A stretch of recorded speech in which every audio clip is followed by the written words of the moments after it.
In English, there are two grammatical voices, active and passive.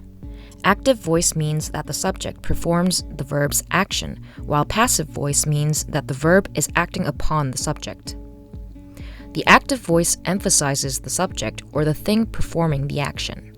The passive voice, on the other hand, emphasizes the action or the recipient of the action. This video will explain when to use active or passive voice in academic writing. Sentences in active voice are generally stronger and more concise than their passive counterparts.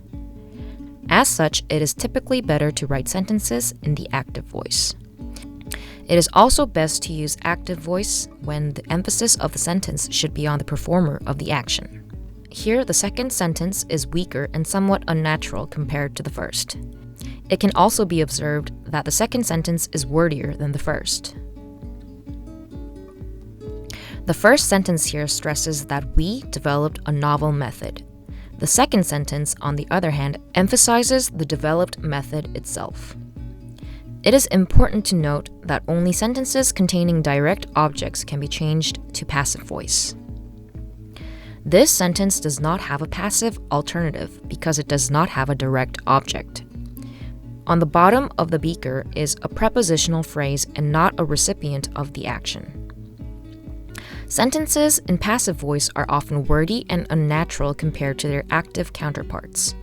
They can also lead to a mess of prepositional phrases. However, because the passive voice emphasizes the recipient of an action or the action itself rather than the agent of the action, it can be preferable in certain contexts. When placing emphasis on the action or the recipient rather than on the agent. The emphasis here is on the samples and the fact that they were collected, not on who collected them, to avoid naming the agent. Using the passive voice here allows the person who overlooked the errors to remain unidentified.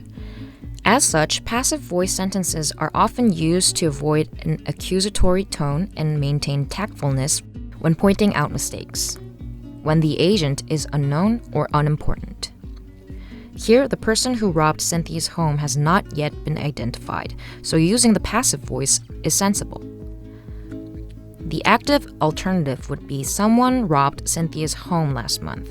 This places a greater emphasis on the unknown person who robbed Cynthia rather than the fact that Cynthia was robbed, when adopting an authoritative tone.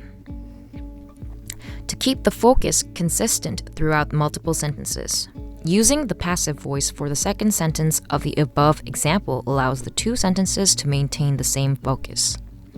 The two sentences together focus on the samples rather than on the individual groups that collected and analyzed them.